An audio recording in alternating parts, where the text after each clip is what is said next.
I'm gonna keep going, goddammit. What it do?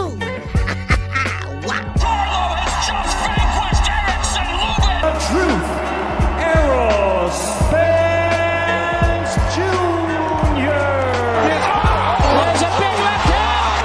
Gervonta Davis. Shout out to the almighty LDBC, the Lions Den boxing community. If you didn't know, now you know.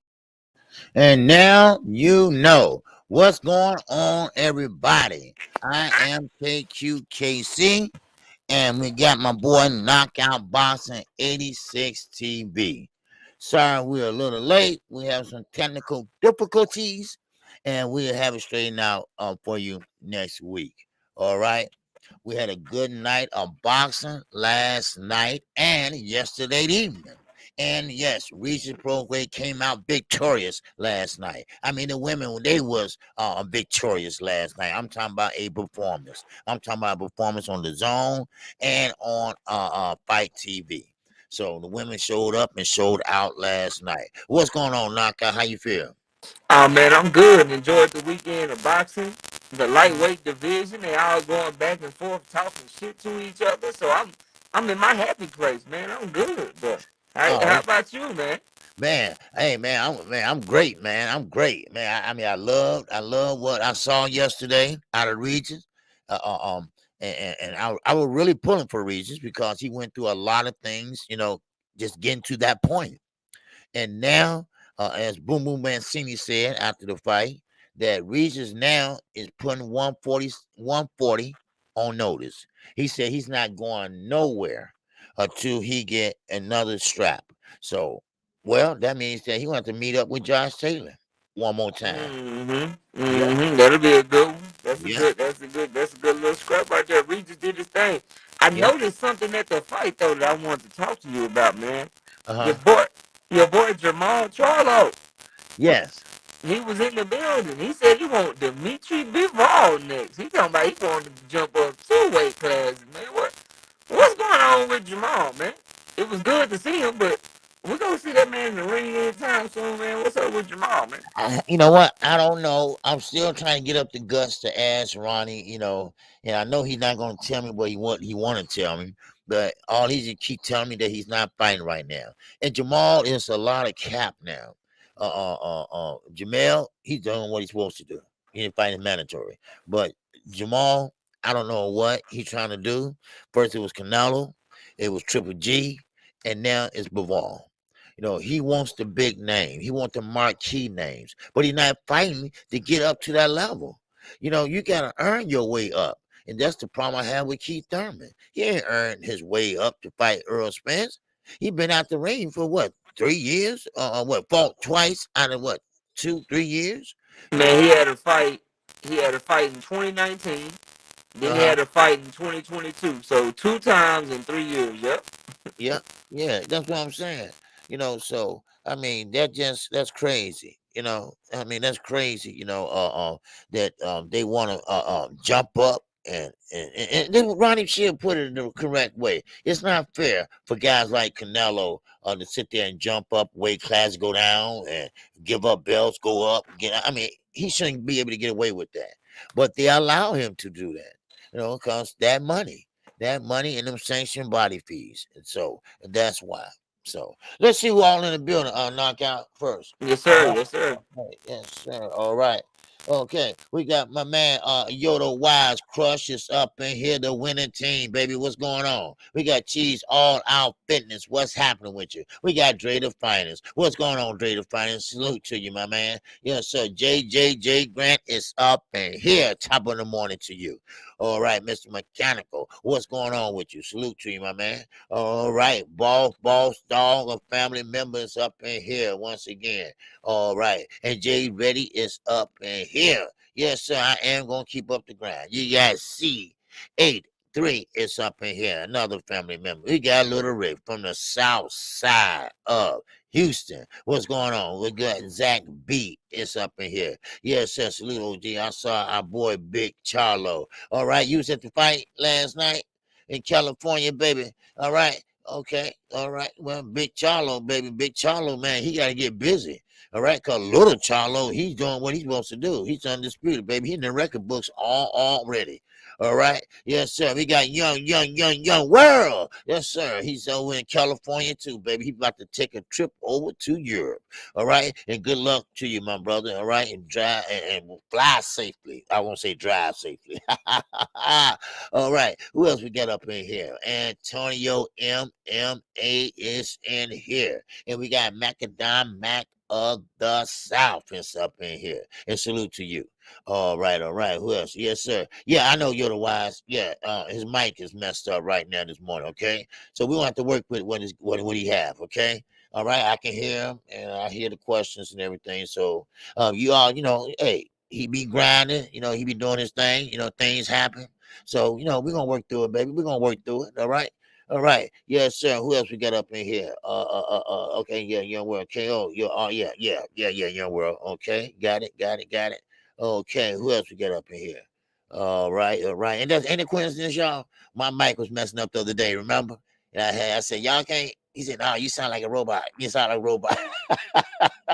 I said, damn, I don't want to open up this new mic yet, right? I try to hold on to it, right, man? I had to open it up, man. But anyway, yes, sir, we got Logan Little. What's going on with you, baby? Salute to you. And we got Zulu Lion is up in here. Good morning to you, Z. What's happening with you? Yes, sir, I found out what a rigoroo is. Yes, I did. All right, and who else we got up in here? Okay, you jumped on me for a minute. Then jumped on me again. Wow, let me go back down. Okay, hold on. Okay, I got all these guys. Okay, Marvin Banks, what's happening with you? I see you. All right, I see you. And we got my man, Stormy B. Good morning, man. Yes, sir. Good morning to you, Stormy B, the sensei in here. Yes, sir. All right, your audio. Yeah, he know.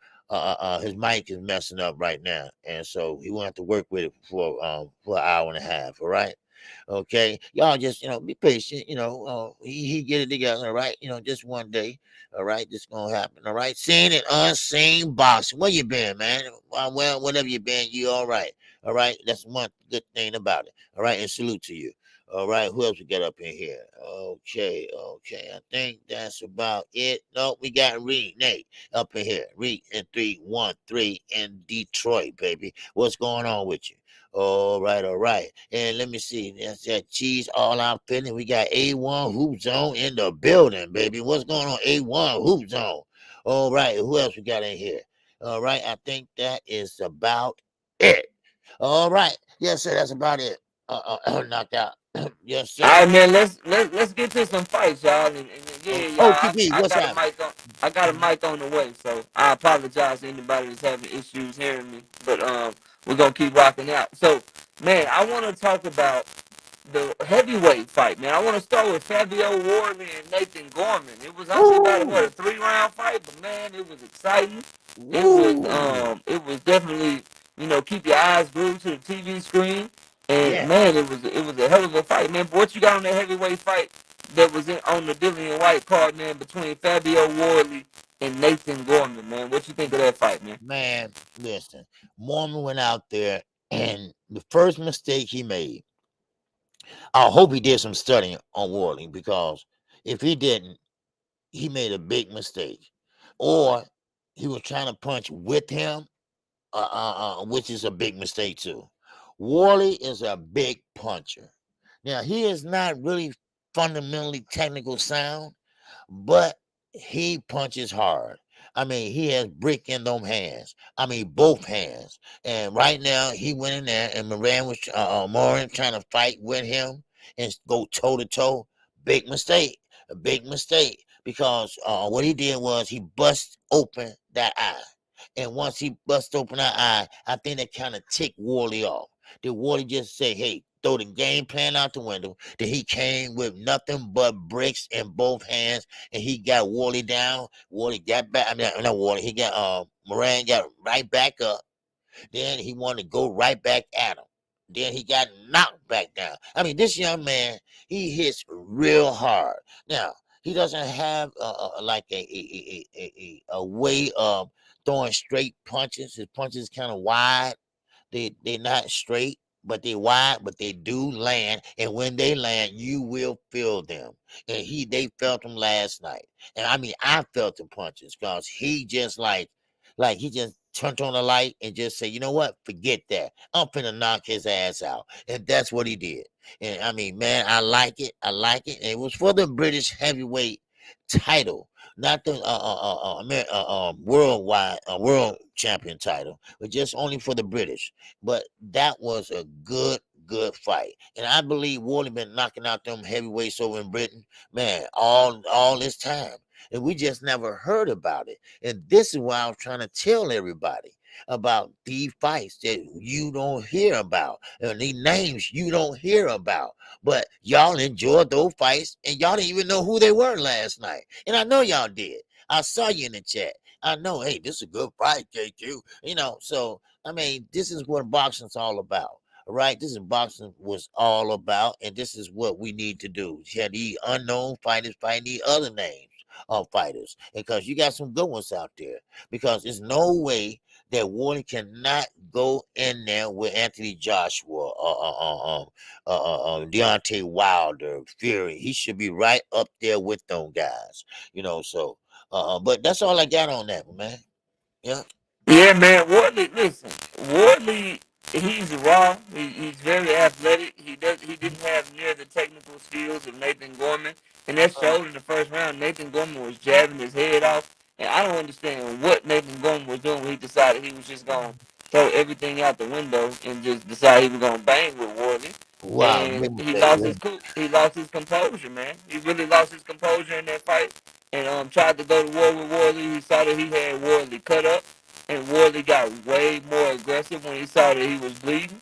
And instead of staying the course, Nathan Gorman decided that he was going to bang with Wardley. And when he started banging with Wardley, Wardley started doing his thing and turned up on him and put him down like 3 times before he stopped him. And Gorman's corner just threw in the towel on him, bro, because he Yeah. was getting his ass whooped, man.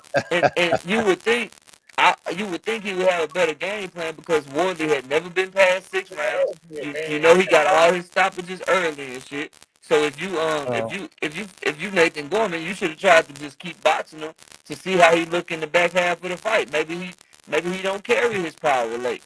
Maybe he don't. Right. You know what I'm saying? Maybe he gasses a little bit. But the fact that he went out there so early in the fight, willing to exchange, knowing that he's dealing with a fighter that got like a 90-something% knockout ratio, that ain't never been past the 6th round, he basically decided to go to war with Fabio Wardley when Fabio Wardley was at his most dangerous. And I thought that was just a bad decision. I thought it was a bad game plan. And it just showed that his ring IQ and his corner strategy or whatever the case may be, it just wasn't the best, man. It wasn't something that, you know what I'm saying, that you can hang your hat on. And he ended up paying for it with them right hands he kept taking. Once Wardley found that right hand, well, I mean, yeah, once Wardley found that right hand and kept hitting him with it, bro, it looked like it Right. was only a matter of time, and that's exactly what ended up happening in the fight. So, shout out to Fabio Wardley. He did his thing. He was able to get the victory. I want to see what he does next. I want to see who he fights next. I think, Me too. honestly, and we'll get to this fight, bro. Um, oh my bad, sorry. When we get to that fight, goddamn Dillian White, bro. Dillian White, like if you put Fabio Wardley in there with Dillian White, after what I saw from Dillian White last night, you can't tell me that Dillian White can beat Fabio Wardley, or that Fabio Wardley wouldn't have a shot. I think Fabio Wardley would have a shot to beat Dillian White, bro. Yeah. So, Yeah. I think he's kind of on that level. Shout out to him. He did a great job. I can't wait to see what's next for him, because I tell you what, if nothing else, even if he don't turn out to be a heavyweight champion or he don't compete at world level, I tell you what he is. He's fun as hell to watch. Yeah. It's gonna be an exciting ass fight for as long as he's able to be in there, because he's gonna always be live and be able to to be competitive, just because he does have that power that we were talking about. So again, shout out to him, man. He put on a Yeah. good performance, and I can't Mhm. be mad at nothing that I saw from him. I do want to see him work on some shit, but you know, Right. everybody ain't gonna be a boxer. He did start late. He came up on the white collar scene, so you know, Yeah. we can't really expect too much of him, man.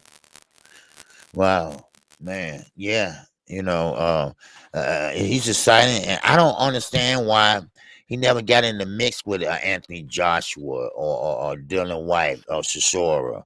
Why he is over on like, let's say, another playing side of the British boxers. Why he decided to go that route. You know, that's what I don't understand. Why he was never in play, or maybe he didn't develop. I don't know, but he does. Eddie Hearn does represent him, I believe, but he never got in there with to go that world title route. He just wanted to go the British route, which is nothing wrong with that. But I think he can hang with all the big guys, like you said. You know. Yeah, definitely somebody like Dylan White. I think Derek Chisora. I think he's on that level. He can fight with some of those guys. But man, let's go to the women real quick, bro. Okay, Let's let me talk about. grab the. Oh, you got a super chat. Go ahead. Go Yeah, ahead. let me grab the super chat real fast. Robert saying to what's going on with you, baby? Yes, sir. He says salute OG and KO. Perfect Saturday for me. Regis is back. The ladies' cold man was fire. Vargas Jr. looked good. Looked like the goods. And my Wolverines beat Ohio State again. All right. Yes, sir. I saw that game, man. Ohio State was winning at first, man. He caught that ball with one hand, baby. Yes, sir. But anyway, thank you for the support, my brother. All right. What's going on in the building boxing? What's going on, best dad ever? What's going on, bodywork boxing? And what's going on, Thrill Hill from Blueberry Hill? All right. Yes, sir. Go ahead, KO. Yeah, man. So let's talk about Sandy Ryan. Sandy Ryan versus Anahi Sanchez, man. Sandy Ryan and Sanchez. That was the women's fight on the DAZN card. Sandy Ryan ended up winning by unanimous decision. But what you got on that, man? It was a very entertaining fight, bro.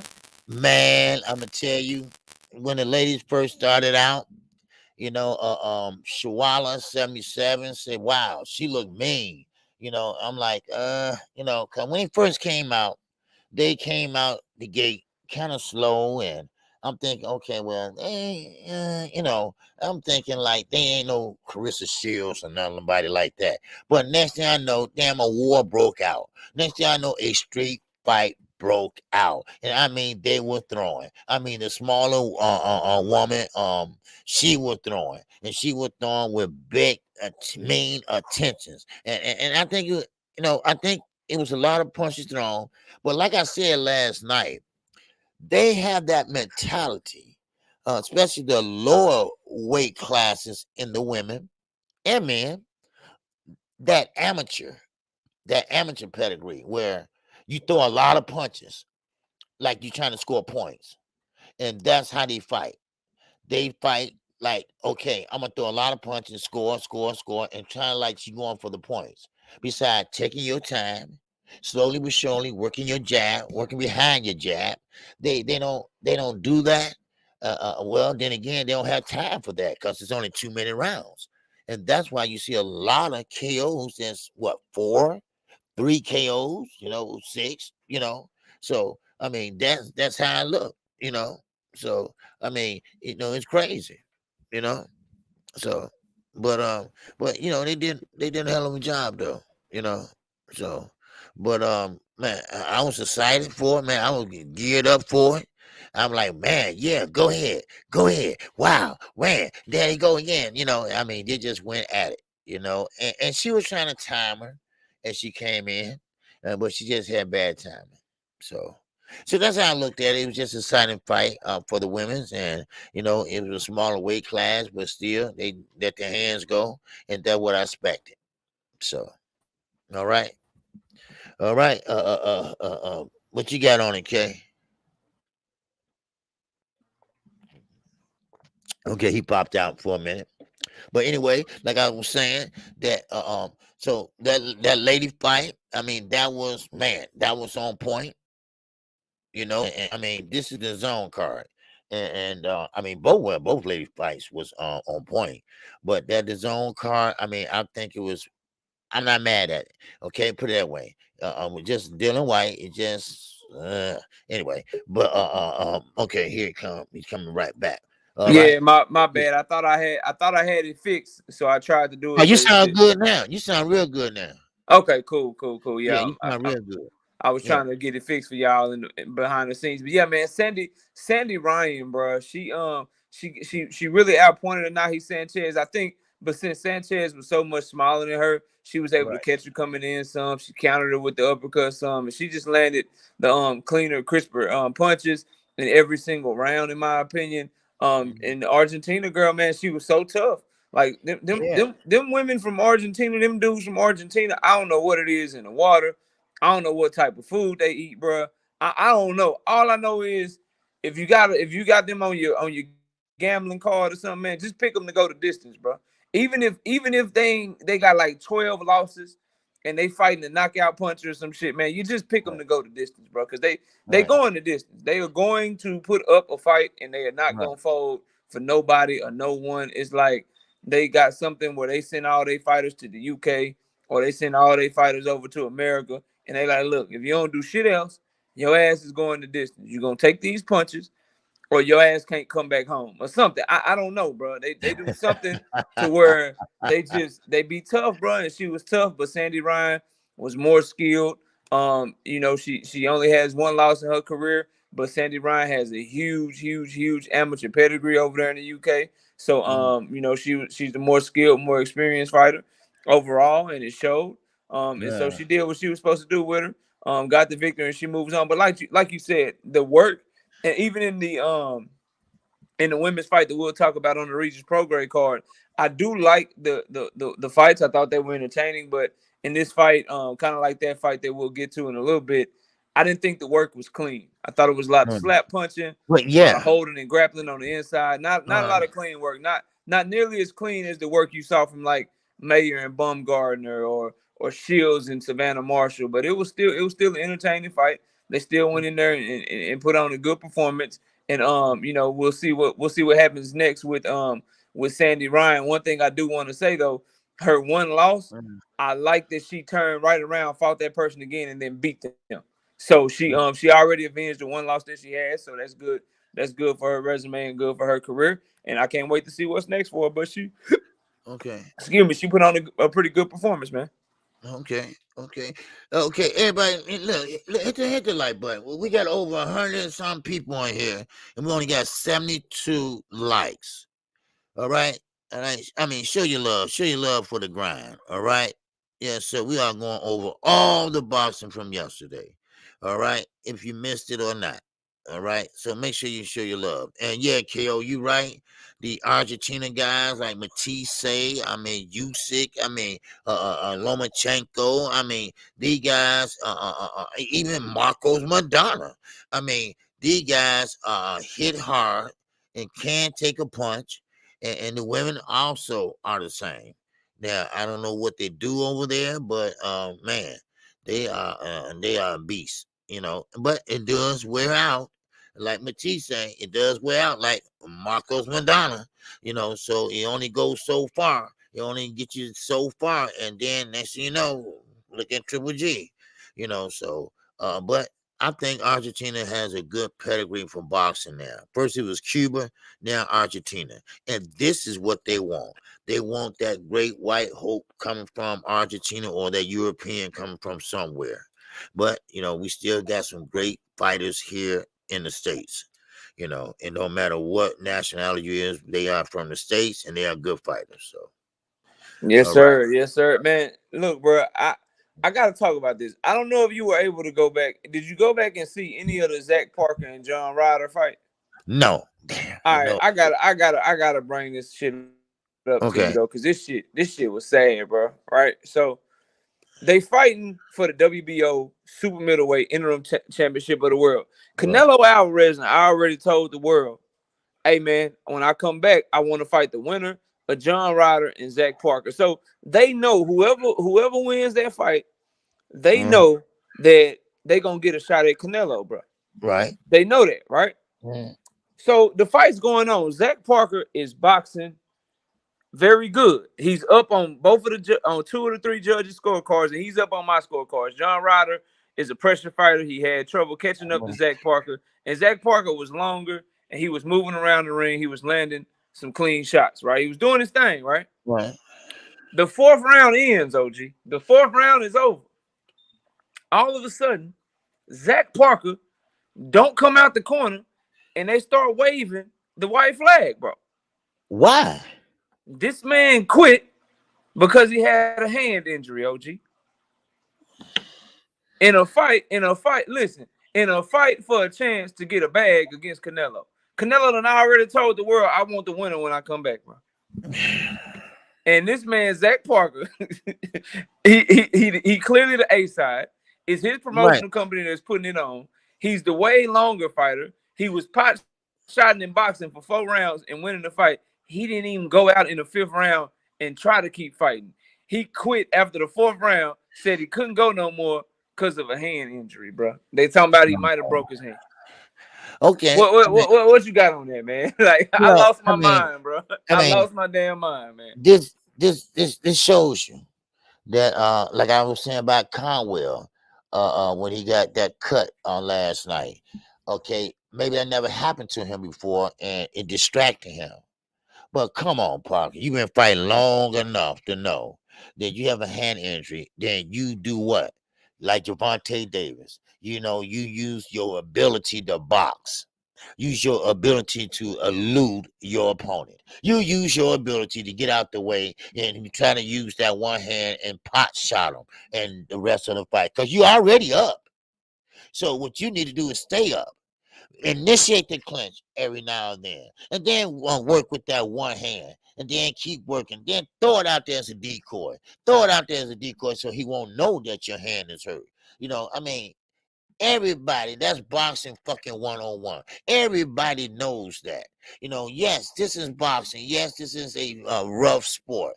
And you got to fight rough. You got to fight tough. I have seen football players with casts on their hands, all right, there out there fighting and going right there as nose guards and left and right tight ends. You got to do what you have to do to get what you want.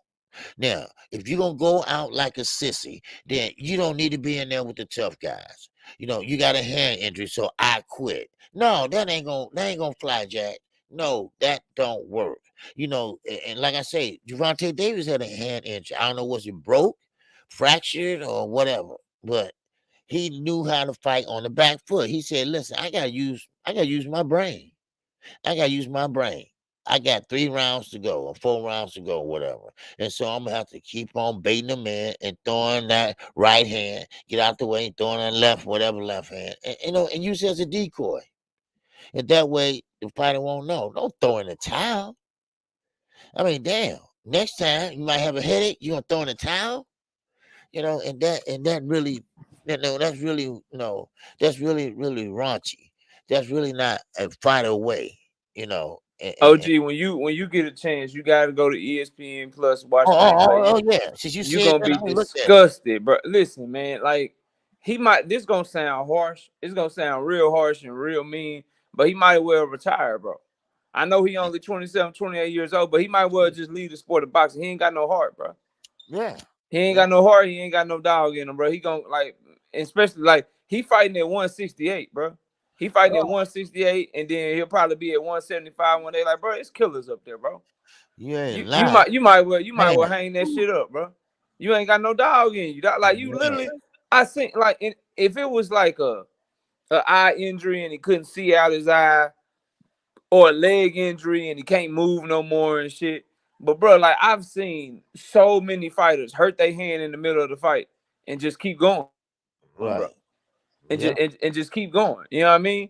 And for him to go out like that, bro, he might well just leave boxing. I don't care if I ever see a Zach Parker fight ever again, bro. And you know what? You know what's messed up, bro? What's really crazy is that this is the second opponent that was supposed to fight Demetrius Andrade that looked like crap.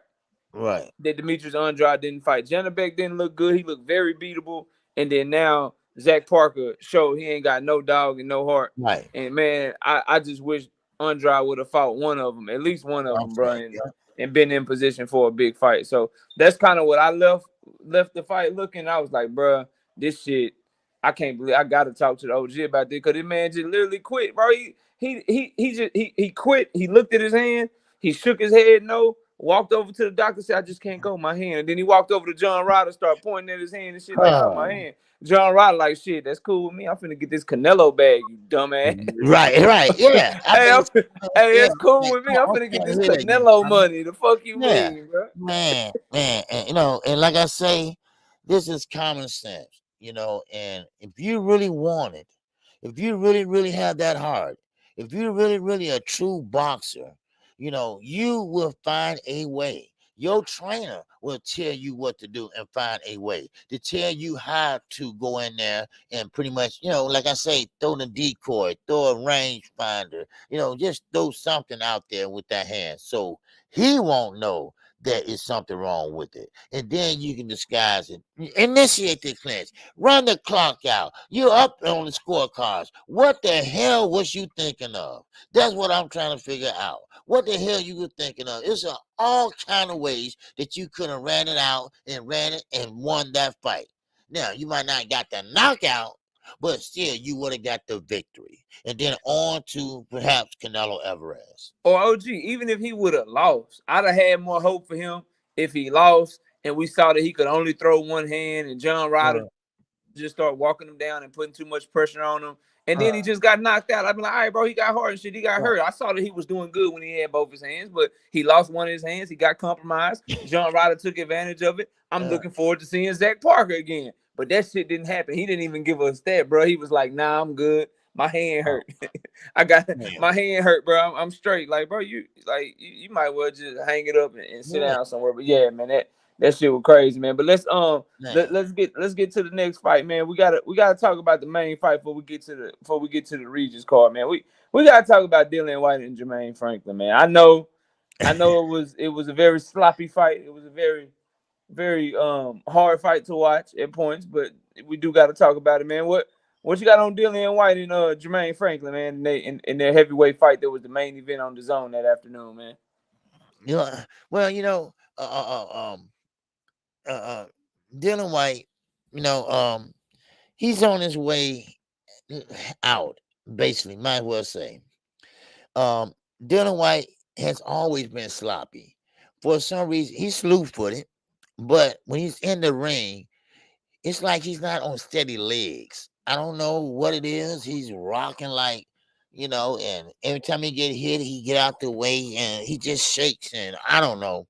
He got an awkward stance, you know.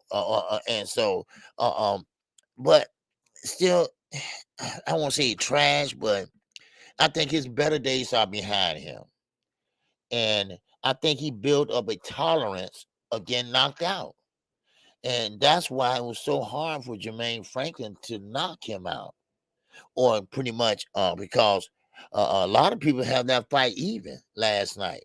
A lot of people had that fight as a draw because Jermaine, now he just didn't do enough, but he did enough to get the respect of White. And White was a taller fighter, and he still couldn't do nothing with Jermaine Franklin. And Franklin was going down to the body, and he was getting kind of mad and let his hands go. But there go White again on the back foot, and this little crossover George Frazier guard that don't work on a big man like that. He's too big to be thrown over crossover on guard like this. That don't work on a big man.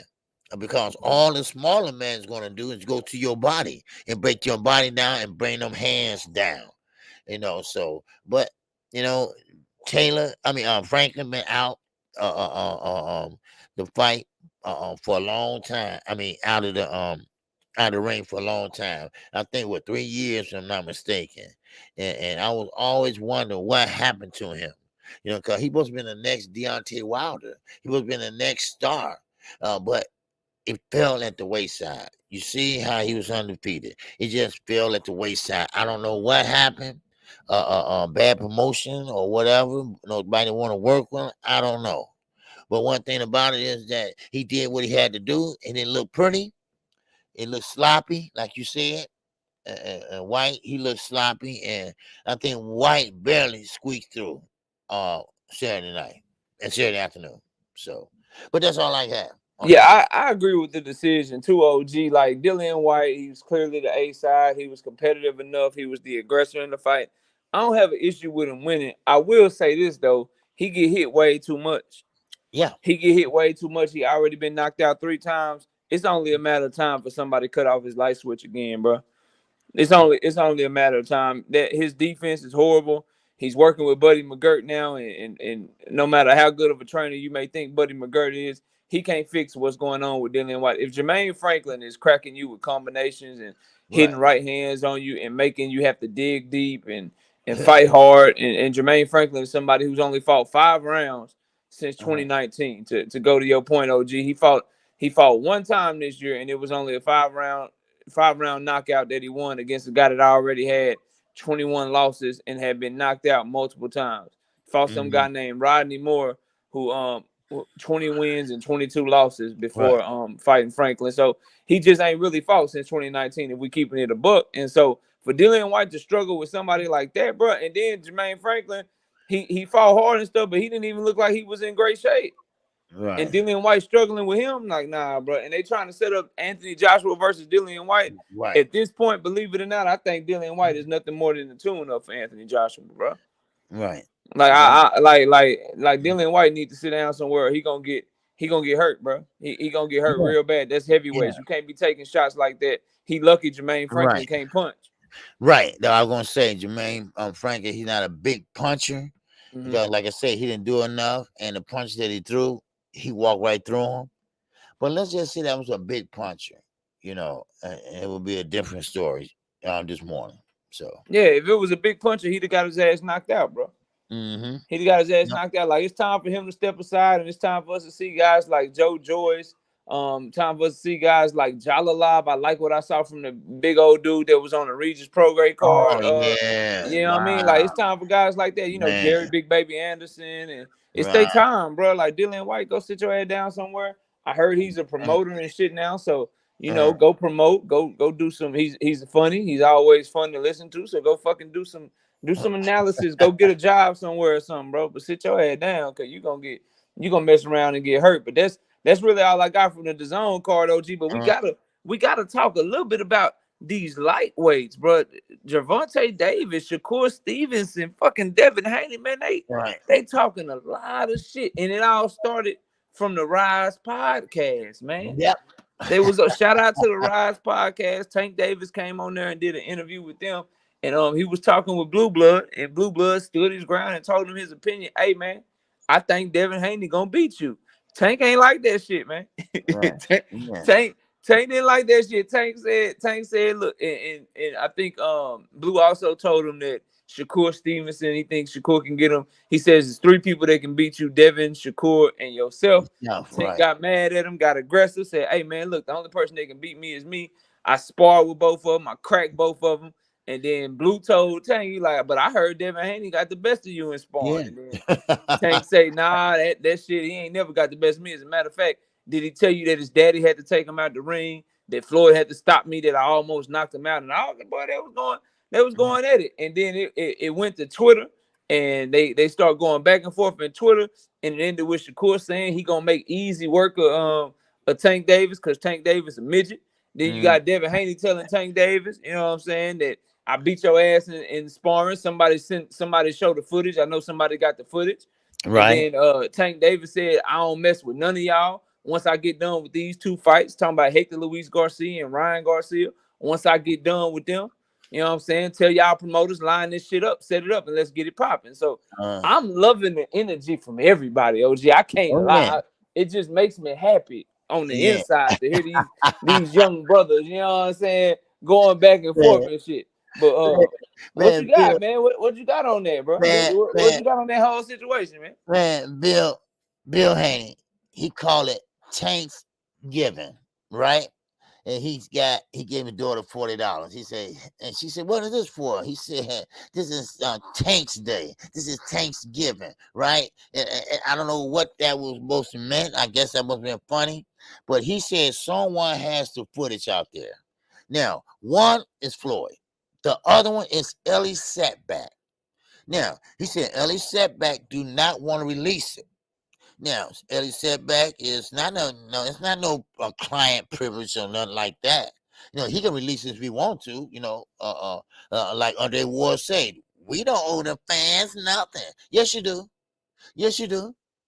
But Ellie don't want to mess up and tamper with him and Tank relationship because they are close as far as fighter and journalist is concerned. And Ellie just holding on to the tape. He don't want to release it because he know what's on it.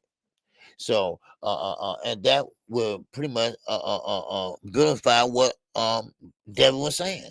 They had 2 sparring matches. And yes, Bill was honest. He said, yes, Tank got the best of us the first time. But then we got the best of him the second time. And then, of course, he said, no, he didn't. No, he didn't. No, he didn't. But, of course, it's your word against mine. But when you came there with Adrian Broner and Adrian Broner dad, they was there. So Bill betted Adrian Broner dad. And he won because Tank lost to Devin in that second match. It was a lot of people in that gym. It's one of the marquee sparring matches. All right, star against star, and it was packed. So those 2 ain't the only one got the footage. But Devin said he would pay top dollar for anyone that got a copy of that footage. That's how serious it's getting now. That's how serious it's getting. And now Shakir and Stevenson and Gervonta Davis, they are in it. Now, of course, like I say, Devin Haney, Bill Haney, they are very, very close to Shakir and his grandfather, which is his trainer. They know them very well from the amateurs and even farther back than that. So the Cincinnati guys and the Baltimore guys was in the gym. And then Bill, of course, Bill crazy. He said he had to go home and get some cash. And he know how they work and how they think over there in Baltimore. And he put up or they shut up. Right. And that's, and that's how it went. It's been going back and forth. But like I say, what happens in sparring stays in sparring. Now, that is the unwritten rule. But like Bill said, they brought it up. They brought it up. And then he pretty much opened up the gates. So, but it doesn't matter. KO, it don't matter. Why don't we get in there and see the real fight? Why don't they get in there and let's see the real deal? How about that? How about that? Because right now, your name was mentioned also in the Rise podcast about how you write about how they calling out Tank or saying Tank's name when he has a fight coming up, and they don't, which they do Lomachenko, but that's not done yet. But still, and they always do mention your name. Tank name every time. Now, of course, Gervonta Davis said that, hey, listen, he's trying to come up off of him. Well, and that's the funny part. Everybody in chat, that's the funny part. Listen to this. Gervonta Davis is not a champion as far as a 2-belt holder, 3-belt holder. He's not undisputed. Devin Haney is. But Devin Haney, ain't no one calling him out. He got to go call and troll somebody else. And he is undisputed. But see, here we go again. Gervonta Davis have all the accolades, but he don't have the trophies. That's all. And that's what separates him and Devin Haney. If you really want to look at it, damn belts don't mean a damn thing when it comes to the level of competition. I'm sorry. Yes, sometimes you can be in the right place at the right time to be a champion, and that's how I look at Terrence Crawford. Josh Taylor beat and went undisputed at 140 way better than Terrence Crawford, in my opinion. But still and all, you gotta be at the right place at the right time. But you see, Gervonta did bring them asses in there. He bring them media people in there. And that's why it called a mega fight with Ryan Garcia. Because these are two social media guys, two young guys, and two fresh guys that put asses in the seats. And that's why this called a mega fight. And this is a fight that got made before Terrence and Earl. That's all I got. Man, look, this is my thing with all of that, right? So number one, it's just funny how a lot of people love when Devin and Shakur talk that shit, but as soon as Tank start talking his shit, everybody got a problem and shit, bro. Like he all he did was what they do. Like somebody brought up some fighters in his division. They said, "Hey, Blue Blood said, hey, I think these guys can beat you." And Tank started popping this shit. Said, "No, he can beat them." And as far as nobody calling Devin out, I heard Tank very clearly say, "Hey, since you know Devin, Blue Blood talking directly, since you know Devin, and you know what I'm saying, tell him after I get done with these fights, let's set it up." So this is now the second time he said, "Yo, when you get done doing what you need to do, we need to fight." He even tweeted out, "Hey man, let's get this shit popping. After these two fights, I won't smoke with all of them. Tell they promoters that we can set it up." So sound like somebody want to fight Devin and Shakur. My thing is this: with the sparring, I agree 100% with you. That shit don't mean nothing to me because I'm smart enough to know, like you, OG, the gloves are twice the size that they gonna fight in come fight night. And the only headgear they got come fight night is they goddamn head, they skull, they cranium, and they jaws and shit. Like ain't no headgear on, when you in a real fight. So I don't really care nothing about sparring. I be finding it funny, OG, that everybody whoop Tank ass in sparring, bro. Like everybody that sparred Tank beat his ass. You would think that Tank is a journeyman or something because it be dudes coming out the woodworks like, "Oh, I beat Tank ass in sparring. Oh, I beat Tank ass in sparring. Oh, I beat Tank ass in sparring." Everybody beat his ass in sparring. So, it is what it is. Like I'm not tripping on that. Everybody talk your shit. That's the difference between me and most fight fans. Like I love Shakur Stevenson's energy saying that he wants to fight and he gonna make easy work of Tank. I love Devin firing back at him and saying what he said about him. "Hey, I beat your ass in sparring." All I want to hear is nobody has responded to Tank's last tweet. That's what I want to hear. I want to hear one of them hold him to it.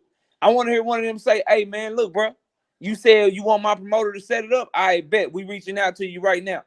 And we want to set it up after you get done with Ryan and Hector Luis Garcia." That's what I want to hear. I want to see it go to that next level, OG, because I really want to see these fights, bro. I really want to see if Devin's fans are right about him. I want to see if we right about Shakur. I want to see if we right about Tank. I have no issue, you know what I'm saying, being wrong, being right. If it's a draw, if it's a great fight and my guy lose and they got to run it back, or my guy win and they got to run it back, bro. These are the types of fights that we need. So as far as all of them talking that shit, bro, that's what they supposed to do. That's what they supposed to. I'd have been disappointed if Shakur Stevenson and Devin Haney didn't say nothing back to Tank Davis. I would have been disappointed in Tank Davis if they said, "Hey, I think Shakur beat you, I think Devin beat you, and that's just my picks." If that didn't upset Tank Davis, if Tank Davis didn't say nothing back, that's what these fighters are supposed to do. They're supposed to have this type of confidence. So I'm looking forward to these fights. It seemed like we about to get them. Tank seemed like he now got more control of his career. He gonna be done with his work by April.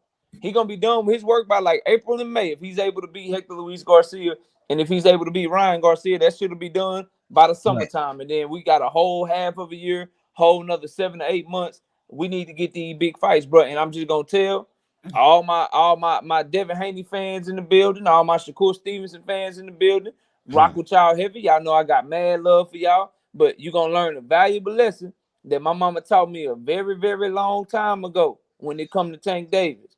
Everything you ask for ain't necessarily what you want, bro. That's what y'all going to learn. That's what y'all fighters going to learn. Everything y'all ask for ain't necessarily what you want, because Tank going to put hands on both of them. He going to put hands on both of them. You know what I'm saying? That's just my pick, and that's how I'm coming. But nah, man, shout out to all three of them. They doing their thing. They talking their shit. They making boxing exciting. It's going to be a fun week of content because there's so much to unpack.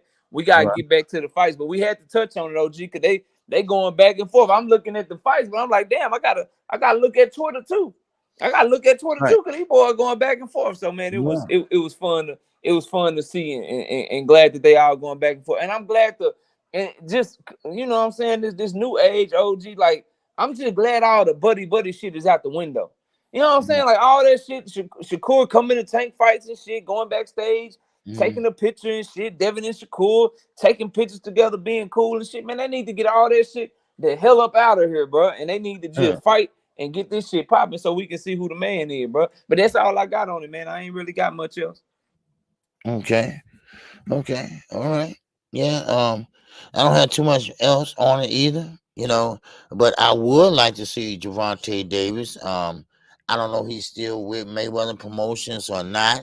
And I'm like you know, if you're gonna put a tweet out there, leave the bitch up. Cause it's gonna Yeah, facts. they're gonna screenshot it anyway. And next thing you know, Floyd gonna see it anyway. Leonard LB gonna see it anyway. Even though Leonard LB said, "Man, check that shit down," right? But it's already out there. Hey, I can't take it down, you know. And and he meant to do it like that on purpose, or then again, he was venting or whatever. I don't know. But like I said, you know, you gotta stay loyal. But then again, you have to leave when you're not getting the money you should be getting, and you know, you're not getting the fight you should be getting. You know. Yeah, and check it, OG, and this is my take on it now, and this is what if you go do a little research or you go look it up, man. I think he ain't with him no more, but I think Mayweather Promotions is fighting it, and so they want to try to keep him under contract, but either Al Heyman lawyers, Showtime lawyers, some judge somewhere, they done said you out your contract and you can do what you want to do. Because if you go look at the Mayweather Promotions page, you go look at Leonard Ellerby's page, you look at like they are not promoting his upcoming fight at all. They ain't said shit about it. They ain't got Mayweather Promotions on it or nothing like that. So I think he gone, bro. Like, cause if they had made these deals for Tank, they be bloviating and bragging about the shit. You wouldn't be able to get Leonard Ellerby to shut up, man. You wouldn't be able to get him to shut up if they had a hand in this shit. So and I don't think Al Heyman and PBC are stupid enough to announce it. I don't think Showtime is stupid enough to announce it if they weren't 100% confident that Tank Davis was out of his contract with Floyd Mayweather. So for right now, based on how they rolling out this fight and how it's getting announced, I'm gonna say that he found a way to part ways with him. You know what I mean? Until we get the press conference, which we should have soon, then we'll know for sure. But looks like they ain't promoting them because they ain't saying shit about the fight and they ain't announcing the fight or none of that shit, man. Right. Yeah. Gervonta Davis, I don't know where he at with Mayweather, and you know, kudos to him for getting that done without Floyd. And if he did get that done without Floyd, maybe that's telling you something. You know, you free to fight whoever you want, but you still with us. And that's why I said that. Is he trapped? Did he sign a damn near lifetime contract with Mayweather Promotion? I don't know. But still in all, you know, maybe somebody need to look at the background or look at that contract. Because if he's still with Floyd Mayweather and Mayweather ain't doing nothing for him, oh man, he need to get out of there and showcase his talent. And I know he's better than that. He can fight better than that, you know. And I'm talking about, Gervonta Davis, Hitchison. I mean, these guys, they can fight, but Floyd always kept them on the shelf. Why? Because Floyd got that mentality. Floyd got that mentality of a fighter, not a promoter, a fighter. It's a difference. I agree with that. Yeah, it's a difference, and he's more of I want to fight, I want to make money. Besides, I want you to make money. I want you to fight. I want you to succeed. I want you to have that generational wealth. See, he don't have that pep talk. You know, the pep talk is for his ass. He want to go to Dubai. He don't worry about getting his fighters fights. He won't worry about getting his ass fights. Bro, like he did a press conference. He did a press conference on the same day as his fighter, bro. There you go. Like you know what I mean? Like just shit like that, bro. Like that says it all right there. You know that you are the biggest name in boxing. You know you Floyd Mayweather. If you truly trying to promote your fighter and take a back seat to him, then you ain't gonna do a press conference on the same day as him, bro. Yeah. You're not gonna do that shit, bro. Yeah. So, we got Sean Clark in a super chat, baby. I appreciate you. He said, I wouldn't be surprised if Deb feel he beat Tank in sparring. Barrios and Rolly thought they were winning too until they got slapped and take over both, in my opinion. And yeah, and Rolly did. Rolly, I beat his ass. I was winning the fight. It was a lucky shot. I Yeah, beat ass. everybody, Yeah, shit. okay. Hey, it is what it is, man. All it takes is one. But man, Yep. we got 4 more. We got a few more fights we got to get to. And we got 30 minutes, y'all. So Okay. we're gonna keep it moving, man. We gotta talk about that big ass dude from Uzbekistan, this heavyweight, Ooh, this Southpaw Bakadir BJ. Jalala. We on I the call him Regis BJ. card. Yeah, we on the Regis card now, y'all. But Bakadir versus Curtis Harper, man. What'd you think of that big Uzbekistani fighter? It ain't much to talk about because he beat the dude ass, but Now man, he looked impressive, bro. that's the same guy that walked out on Effie Jabba, right? Ah, That's the okay. same guy that went in the ring. The bell rung. They turned around, went down the ropes, and went back to the dressing room. He was protesting or something like that. But Okay. yeah, I don't know if they're using him to make money off of him. Don't know why. Maybe he's a wide low and he's a heavyweight. I don't know. But BJ, I call him. You know, he's a tall and he does have a reach and he does have a pinpoint jab, but there's no power there. There's no power there for his height and his and maybe he has to develop it. I don't know, but when they say and the commentators said that he might be ready for a Wilder and Fury, no, he's not. Just because a guy Nah, knocked not out yet. somebody, Hell no. right? You know, just because a guy knocked out someone with the straight left down the pipe, especially somebody like Harper, Harper was fighting like a girl. So I mean, you can't. Harper already had been knocked out 4 times, OG. So Right. So right. So I mean, I think Stormy B said and someone said that, man, about time he got knocked out because he was taking his time, he was buying his time, and straight left knocked him down. Okay, that was looking like a flash knockdown a little bit, but then the second knockdown, now that was pretty much on the button, and the referee saw enough. So. And plus, the referee, he know that he's not technical sound, So that's how he looked at it, So, but it is what it is, and but that's basically all I got on that one, really, yeah, because I don't got much. I don't got much either, OG. yeah, I'm gonna keep an eye on him because he did win the gold medal in the yeah, Olympics. Bakadir did. BJ, as you call wow, him, he won the gold medal in the 2020 Olympics. So in oh, 2021, okay, he's now 12-0 with 12 knockouts. I like his distance wow, control.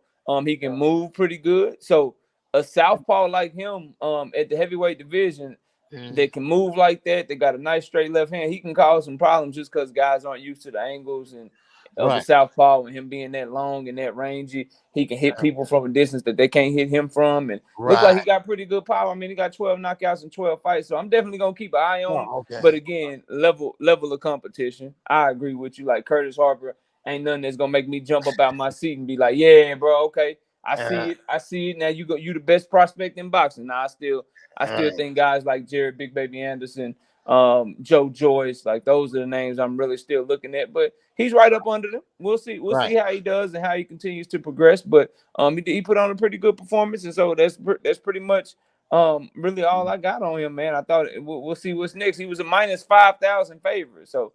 Anytime wow. you're a minus 5,000 favorite, and I see you get a knockout, shit, you just did what you're supposed to do. So it ain't much else to talk about with him, man. Yeah, well, but Now that's let all me. I have on it. Yep. All right, man. What about Charles Conwell? Charles Conwell versus Juan Carlos Abreu. That one went the distance, but man, it was a barn burner.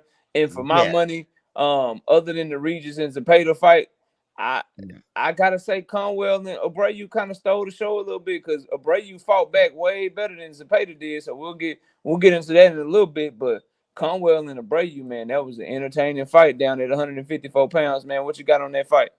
Man, that was a good fight, and this is what I mentioned earlier about Conwell. He, I don't think he ever been there before with a cut. because he did the most asinine thing I ever seen a boxer do. He wiping his eye in the middle of a combination. You don't do that.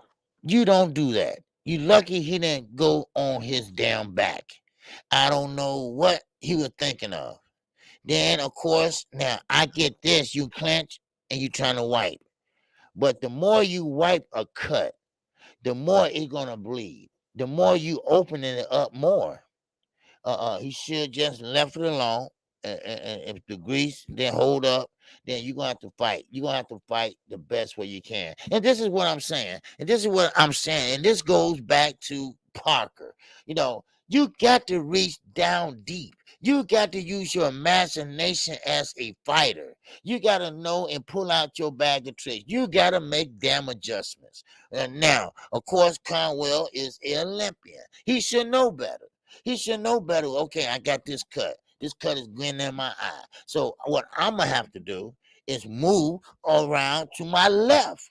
And that way he can see with the right, you know, and then he can start landing his punches. And, of course, he did get off when he first started the round.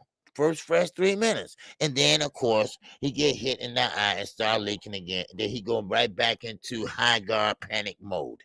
But this is really, really weird because he was missing a lot.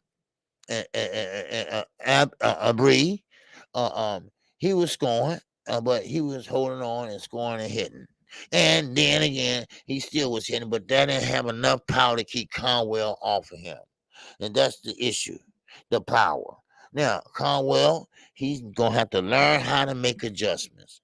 He's going to have to learn, because this ain't going to be the last time you're going to have a cut. He's going to have a cut again down the line in his career. But you're going to have to learn how to deal with it. And that's way he wasn't dealing with it, all right? He wasn't dealing with it. What he did was he went into panic mode. That's what he did. You never wipe your eye in the middle of a combination. Not at all. And then, of course, Abreu trying to target that right eye because, you know, in the southpaw stance, you know, so. But yeah, Conwell, he's a good fighter though, and he did come back. He did hurt his opponent. He did hurt his opponent a couple times, and I'm talking about to the body and to the head. And one thing about it, he sucked it in there real hard, real good too.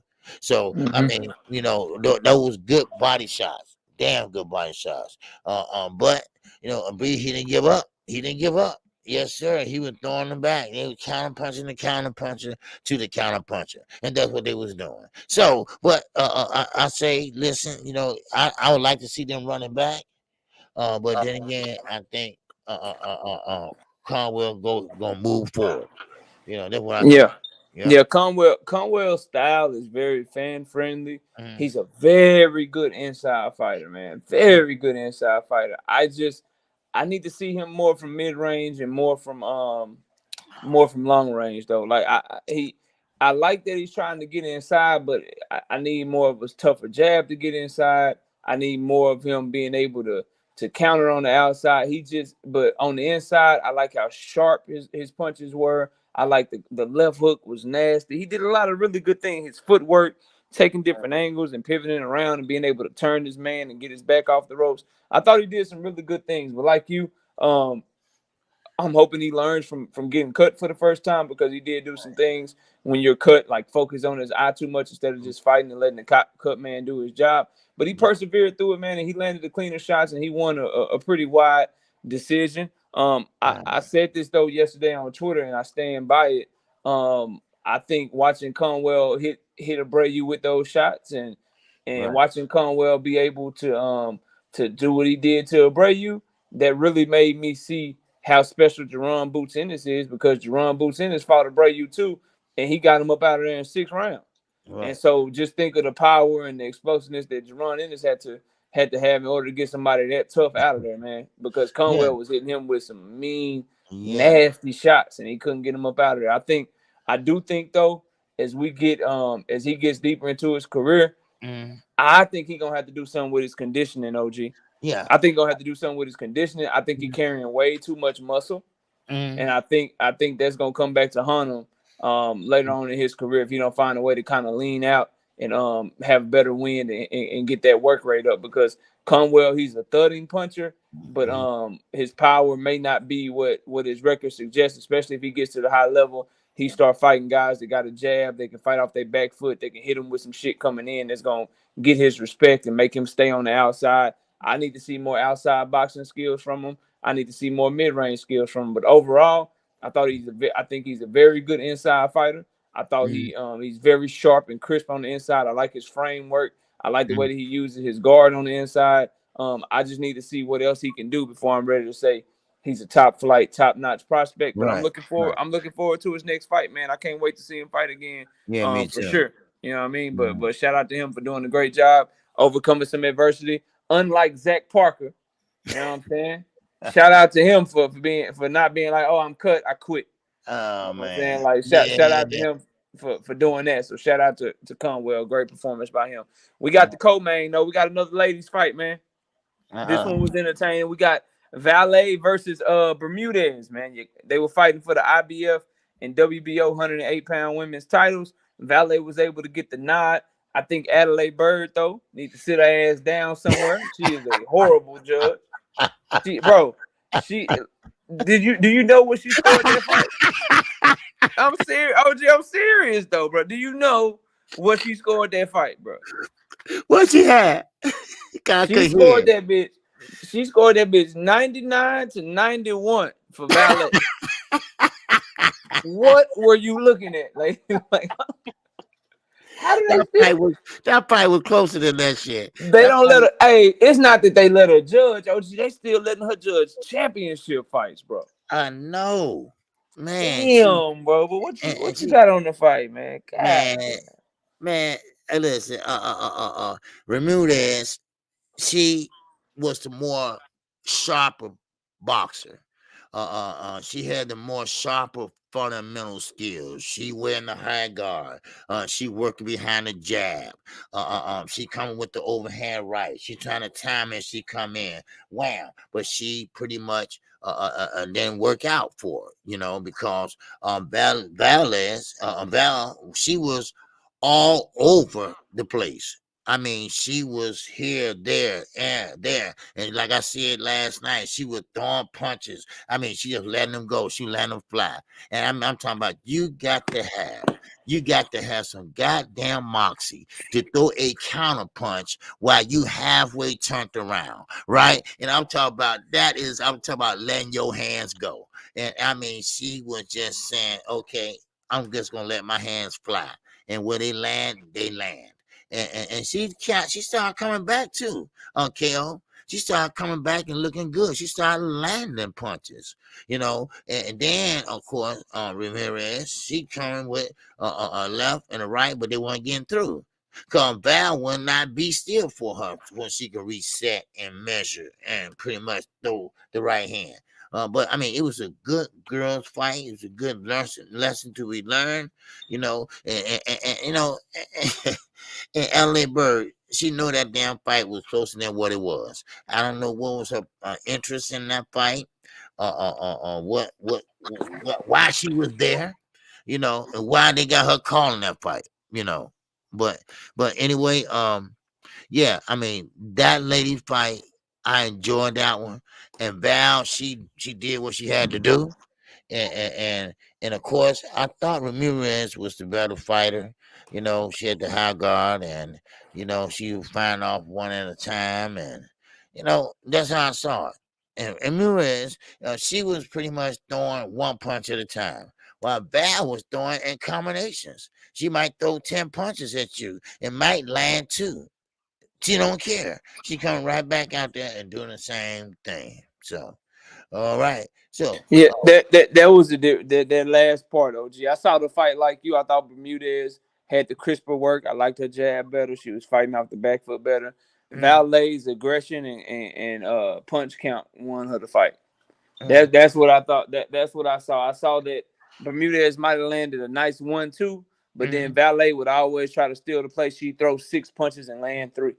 She throws 7 punches and land 2. And the fact that Bermudez spent her whole time on the back foot, I believe you got to switch it up, son. Like if you fighting off your back foot the whole fight, that gives a bad impression to the judges.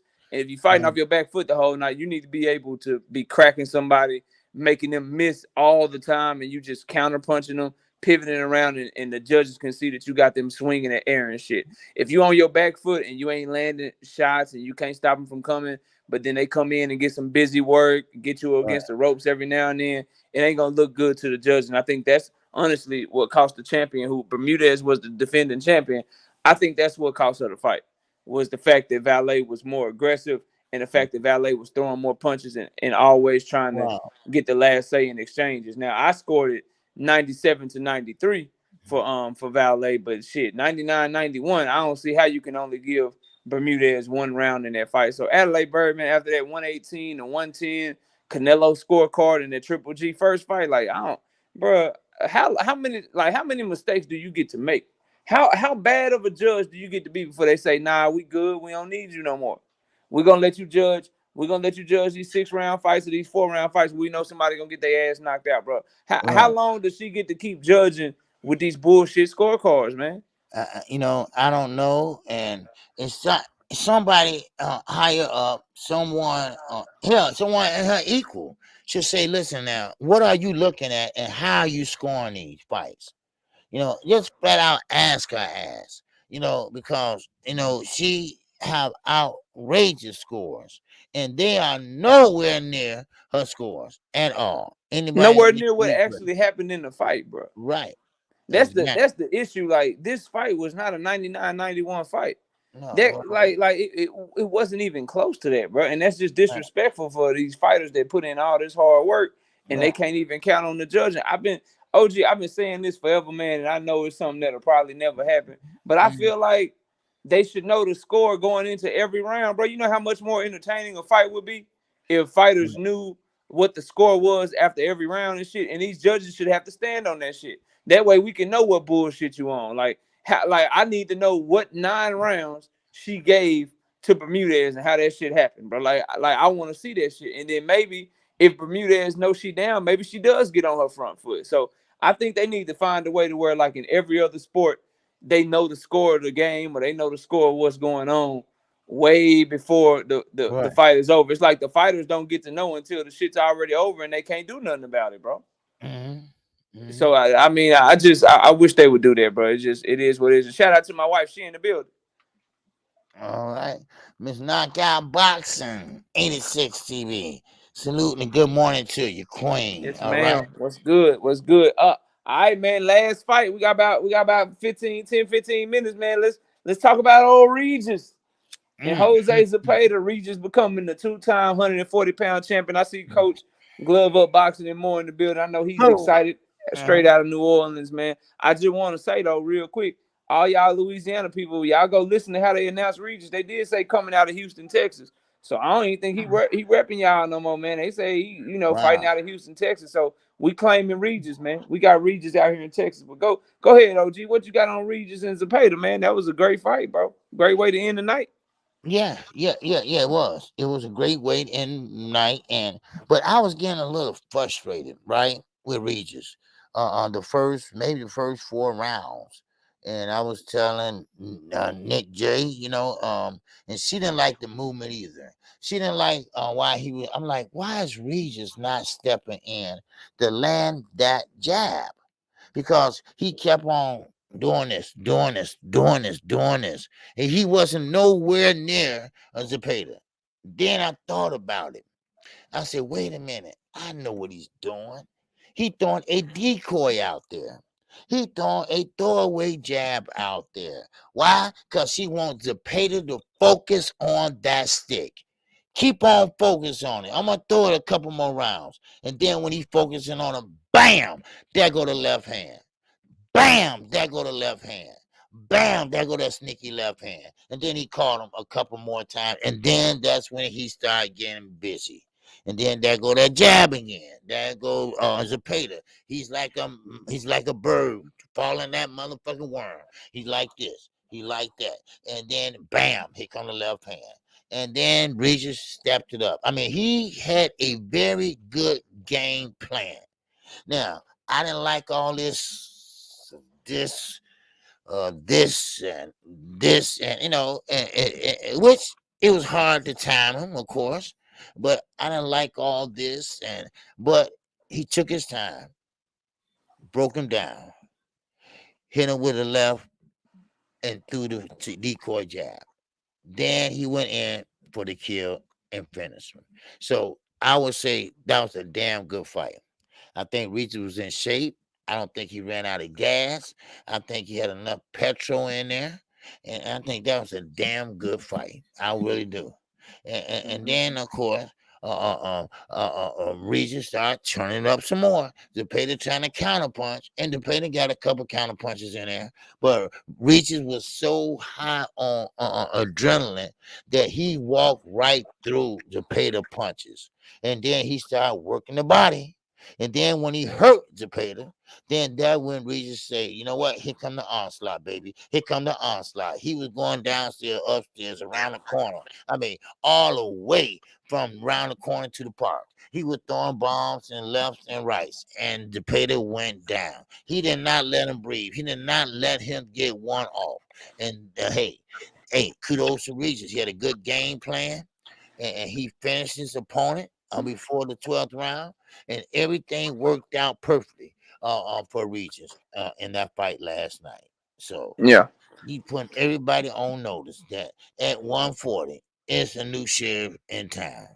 All right, so that's all I got on that, baby, man. Yeah, man. Regis fights at a rhythm that's so awkward and so hard, and he relies on that. And I'm glad you saw that, because that's what he was doing. He was pumped. He was just using that jab. He wanted to set up that left hand so bad, bro, so bad. And so that's why he kept throwing that jab like that. He was trying to get Cepeda to throw his jab so he could throw the left hand over on top of it, and he caught him with a couple of them early in the fight. That changed the fight, and Cepeda got cautious, man. Regis hits very hard at 140 pounds. Now, I did notice, though, if everybody go back and watch the fight, I need to see more inside work from Regis.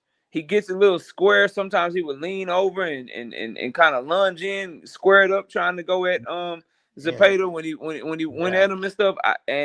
I need to see a little bit more work on the inside, a little bit more boxing skills from him, because from mid range, the timing, the counter punching ability, working behind his jab, that's good. But when he got inside, I saw some holes in his game. So I want to see what he looks like fighting on the inside a little bit more. But he put on a great performance. I gave him like all but maybe one round, and then in round 10, Cepeda turned it into a war, and had some success. But that's when he tried to throw caution to the wind.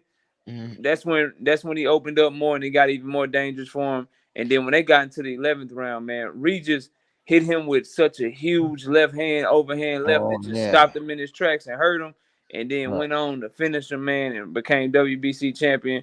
Regis Prograis is a problem because he hits so damn hard at 140 pounds. But I do worry about him against fighters that can make him fight on the inside, because I saw a lot of holes there. If somebody can get inside of that power on Regis, then I want to see what I want to see what he's able to do. But he's champion again. To me, right now, you got to say he's top 1 or 2 in the division again. Him and Josh Taylor right there, depending upon what Josh Taylor does with Jack Catterall. And so we'll see, man. We'll see what's next from him. Hopefully he can get the fights, because I know he's over there under Richard Schaefer and Pro Bellum, and so hopefully Richard is able to get him more fights like this one with Cepeda. But I would love to see him maybe get a hometown defense in New Orleans, or maybe unify with Josh Taylor. If Josh Taylor's gonna stay at 140 and run that fight back. But man, I'm sure he's very proud. It was a big night for him. And what I go away from the fight knowing is that Regis hits hard at 140, probably the hardest puncher at 140 right now. And if you get caught flush by him, he got the type of power that it don't matter how good your chin is, but his inside game does need a lot of work, in my opinion, based on what I saw from Regis. But man, shout out to him. And y'all told me to stop, but man, I'm telling y'all, bro, go listen to the announcers and shit, man. The announcer said fighting out of Houston, Texas, Regis Prograis. I ain't making that shit up, man. I know Yeah. y'all want to rock, y'all want Regis and shit, but hey man, he say he from Houston. What y'all want me to do?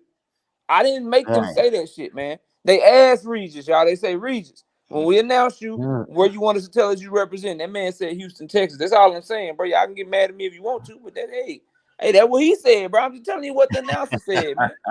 They won't get mad at me, OG. Like that man said, I'm fighting out of Houston, Texas, bro.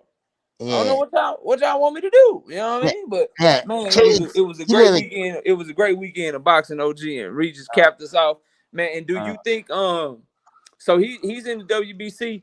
I'm thinking he might fight Jose Ramirez next, OG, because Jose Ramirez was supposed to get that shot, but Jose Ramirez decided to get married. Do you think what do you think is next for Regis, man? What who do you think he's gonna fight next, and what fights you want to see him in? ooh, man.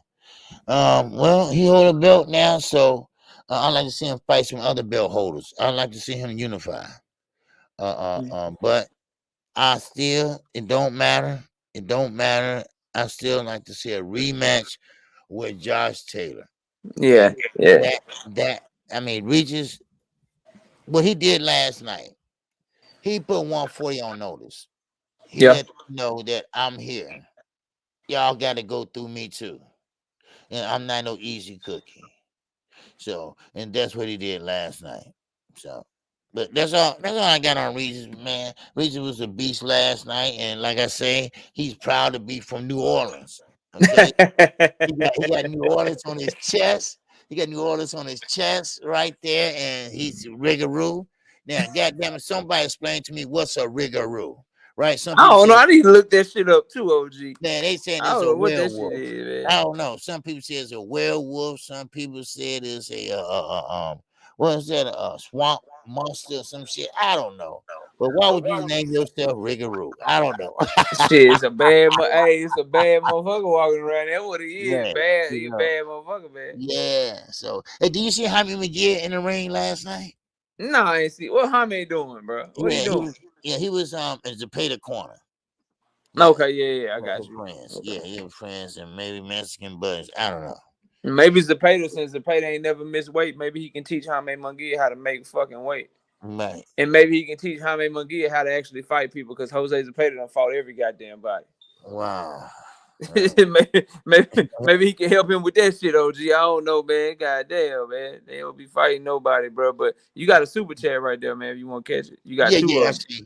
I got two of them. Okay, Dre Yeah, the it's one down finest. there. In the super chat. Yes, sir. Appreciate you, baby. All right, then we got another one up here by Dre the finest. He said, "I'm happy for my young huckabuck Regis." You dig? Yes, yeah, Regis. Yeah, I'm proud of him too, man. I think Regis. Waited a long time for this because, like I say, and I still say it, I'm gonna keep saying it. I think he beat Josh Taylor, but still, in all, he went through a lot of turmoil.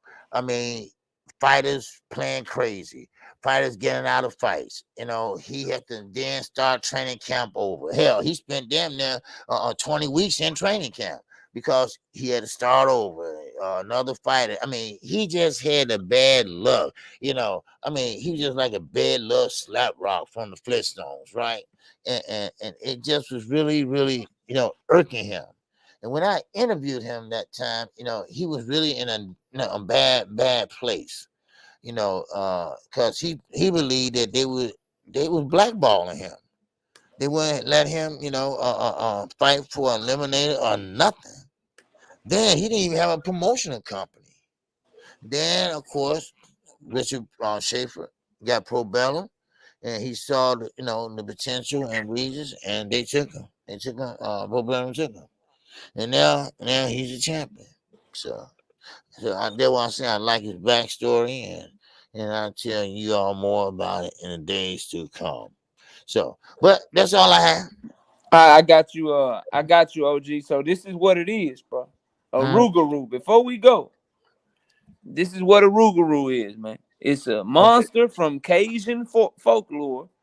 In the legend, this beast is often described as having the body of a man and the head of a wolf, and it prowls in Louisiana swamps looking for Wow. badass children. So it's a man wolf that eats kids. That's what a Rougarou is, man. So there y'all go. All right, there go. That's your Sunday. That's your Sunday trivia right there. Rougarou is a man wolf that eats kids, y'all. That's what a Right. Rougarou do, man. But OG, man, go Let me ahead. grab. Let's go ahead and let's give our last words, man, and and Okay. and and we'll wrap the show. Y'all know I'm live every Wednesday and Thursday, 7:30, and we'll be live Sunday. I can't wait to go live this Sunday because OG got his favorite fighter fighting on Saturday. He got Chocolatito. Yeah, So baby. we get to talk Yes, about sir. Chocolatito on Sunday, man. Some great cards this weekend. We'll both be covering all throughout the week. So y'all be sure to check us out. Again, I'm live Wednesday and Thursday this week. And I'll be dropping content to the channel every single day. And that's all I got, OG. All right. Stephon in the super chat once again. Yes, sir. Louisiana finest. That's right. He said, we know who Rigaroo represent. Brawl from the tats to the name, bro. Ain't no taking him from the hood. My bad, Stephon. My bad. Hey, Stephon, I'll stand down, bro. Stephon, I'm just saying, tell them when they announce them, they need to say from New Orleans, Louisiana. You know what I'm saying? Because we always looking to recruit out here in Texas. If they get to saying somebody from Houston, Texas, when they get announced, bro, we gonna rock with them, Stephon. True. Come on now. But But nah, shout out to you, Stephon. I'm now just fucking with how him. far is Katy, Texas from Houston? Because he lives They in real Katy. close. They Oh, real okay. close. It's Okay. like a suburb. Oh, okay, okay, Yeah. that's why. Okay, I got you now. Yes, I am KQKC Boxing Network, and I do come on Monday through Friday. I won't be on Wednesday. I have that procedure done Wednesday, and so I won't have no live stream that day. But I will be back Thursday. Well, hope I will be back Thursday, and then we're gonna take it from there. We're gonna ride it out to Saturday, baby. Yes, sir. We are talking about a trilogy. Yes, sir. We're talking about Estrada and yes, Alexis Arguello. Yes, his protege, and that's Roman Gonzalez. All right. So, man, that's gonna be a fight out of this world. So, and I'm rooting for the. He getting older now. Yes, he is, but I don't think he slowed down. So, but that's all I have for you. And been a great and shiny. Don't forget, knockout Boston TKO debate. Like I told you last night, I learned a lot of things, especially with the U.S. Olympics team, and I even know they can take stipend. But anyway, but you learn everything sometimes. And yesterday was a good fight. Thanks everybody for coming out. Thank everybody for coming out today. I'm a little tired today, but hey, that was a good fight, baby. I don't mind being tired off on a Saturday like that. Man, I'm telling you right now. But with that, knockout, man. Hey, your audio worked out fine, man. It Hey worked out man, I fine. appreciate it, man. And shout out to Yeah. everybody. Thanks for y'all patience and Mhm. flexibility. We'll catch y'all next Sunday. But OG, man, get you some rest. Have a great Sunday, and we'll talk to y'all later. I'm out, man. All right, peace. All right, everybody have a great Sunday, y'all. Take it easy, all right? I'm out of here too, okay? And get some rest. I'm going to get some rest. I'm finna lay it down again. Lay it down, lay it down. You hoes, lay it down, lay it down, lay it down. All right, y'all take care. All right, I'm out of here, y'all. Peace and love.